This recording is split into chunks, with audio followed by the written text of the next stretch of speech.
Oh man, so I didn't realize that there would be 2 days in a row where we make videos on the Chicago Blackhawks and we use the same template, the same face palm in the middle, and oh man, yesterday it was DeBrincat and Duck. We made videos talking about the trade return and how these returns weren't really all too great.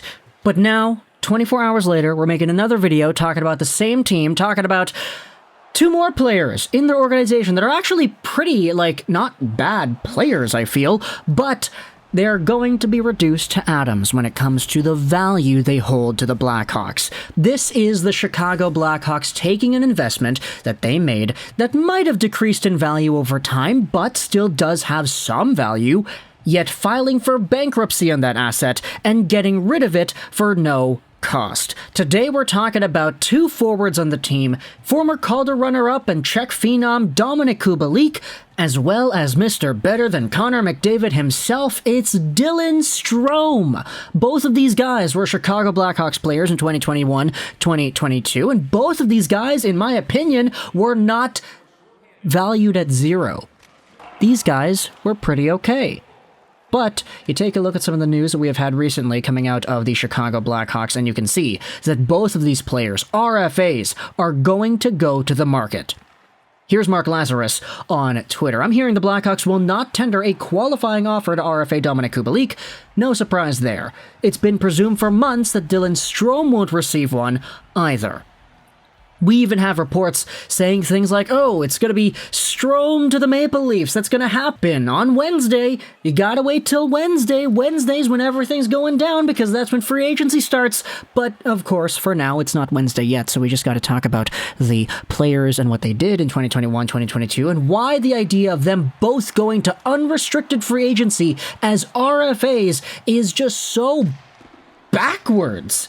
So, Dominik Kubalik, starting out with him, I've been seeing a lot of people criticizing his game, saying, okay, maybe it's not really the most undeserved thing for him to not come back to Chicago. I mean, the guy had 32 points in 78 games played, which in my opinion is pretty good. He had 46 points in 68 games in his rookie season 2019-20 and 30 goals as well, which is why he was a finalist for the Calder Trophy alongside of Quinn Hughes. But I think a lot of Hawks fans would say in this most recent season of play that Dominik Kubalik was not as good as he was back then. He started to fan on a lot more shots, he started to miss the puck, and just his overall consistency was not at the level you expected out of a player that was as good at scoring goals in his rookie season as he was. So to hear him not come back to Chicago might not be the most surprising thing in the world, it's just the means as to how that process is going to go down. That's what kind of gets me scratching my head a little bit, and the same could be said about Dylan Strome. We've noted in previous videos how Dylan Strome absolutely revived his career upon going to the Chicago Blackhawks. He had 6 points in 20 games played with the Arizona Coyotes as a 3rd overall draftee in 2015, but upon making the Blackhawks his new home, he had 51 points in 58 games played, 17 goals, and 34 assists. Absolutely phenomenal numbers right there. I remember saying back in 2019, hey, this guy revived his career, he is going to be a stud now. And unfortunately, he didn't have nearly the same level of success in any following year. He had 38 points in 58 games the next season, so a step down in point production. He had 17 points in 40 games last year, so an even worse step down in production. But this year, he actually did play pretty well. 48 points, 22 goals, 26 assists in 69 games played.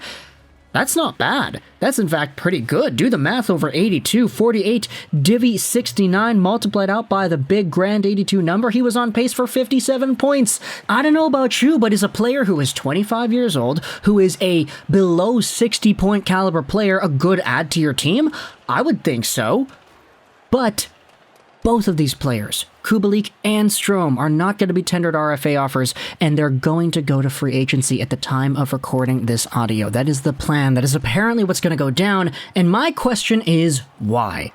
Now, okay, I know the answer why. We'll go over that in this video. But firstly, let's go over the idea of them leaving this team. Not the means as to how they're going to leave, like trade or free agency or whatever, just the fact that they're not going to be here next year. It's apparent that the Blackhawks want to go full on, just 100% balls to the wall, rebuild, tank for Bedard, 1,000,000%, baby. There are probably going to be some conversations going on about Jonathan Toews and Patrick Kane as the days and the weeks go on as well, so we'll have to keep our eyes and ears peeled out for that. But when it it comes to the departure of Kirby Dach, when it comes to the departure of DeBrincat and Kubalik and Strome, these are all young players that do have some positive value to a hockey team because they can score some points. I doubt that anybody in the Rockford Ice Hogs system that you call up or any free agent signings that are fresh out of Europe are going to come in here and do as well as DeBrincat is going to do. So the Blackhawks pretty much are just going full tank. Let's commit to the tank, baby. Get Bedard, get Mishkov, get whoever the heck it is we can get at the 2023 NHL Entry Draft,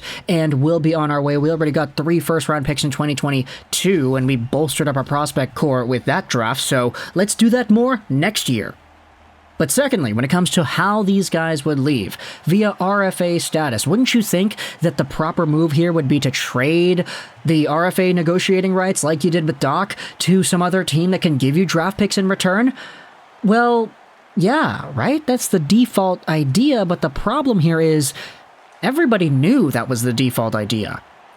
Everybody knew that Dylan Strome was in a position where Chicago just wasn't really super high on him. There have been Dylan Strome trade rumors literally for like 2 years now. It's been a thing. And so for anybody going out there and talking to Chicago on the phone saying, hey, Chicago, look, we know you're offering us Strome because you're offering everybody else Strome. We know you're offering Strome because you don't want him. It's been heavily leaked by everybody. Mark Lazarus, Friedman, Drager, Pierre LeBrun, everybody in the media has been saying the same thing about Strome since like 2020. So what negotiating power do you have in these conversations, Chicago?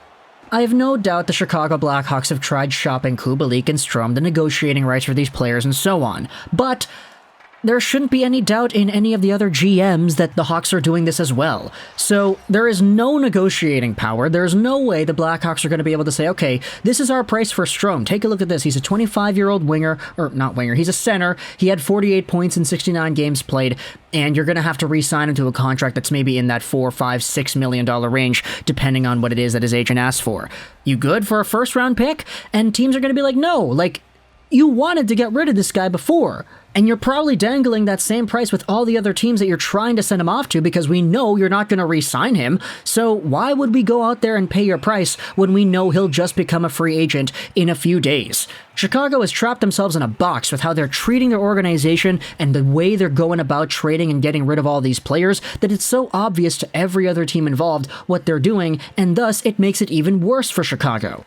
So, heading into the next few days, I guess we'll see where Dominik Kubalik and Dylan Strome and where they inevitably end up, because you know some team is going to take a chance on that. Dylan Strome was on pace for just less than 60 points. Dominik Kubalik scored 30 goals 2 years ago. Like, these are not invaluable players. They're not players that you would think, okay, RFAs, you know, we're going to let them go to free agency because we have no gain on keeping them around. I guess if you really wanted to try to make things work, you would sign him to a contract and immediately flip him, do the old sign and trade, but we know the NHL doesn't really do that as much as like the NBA does, for example. So Chicago facepalm yesterday because you gave up to DeBrincat and Dach for a return that was so subpar. Facepalm today because you're giving up Strome and Kubalik for no return. You're losing assets, and you're losing the value that you have in two players that legitimately do have a lot more value than you're going to get on the market when they leave and go to some other team for zero compensation on the dollar. Heck, even if you just qualified these guys and let some team come in with an offer sheet, you would at least get like a second or a third or a first and whatever in that sort of return, right? So Chicago, I guess you're fully committing to the rebuild, so I guess there might be some admirability in that, or admiration in that sort of thought process, but on a fundamental level of asset management, I cannot help but point my finger and start laughing whenever I see these Chicago moves because, yeah, there isn't really any justification for losing value on players that do have value. You're turning something into nothing by doing that, and it's kind of your fault because you're not able to turn it into anything else because you trapped yourself in a box. So, tell in the comments all your thoughts about the Blackhawks and this conversation about Strome and Kubalik. I hope you enjoyed this Juraj Trolls 99, and bye.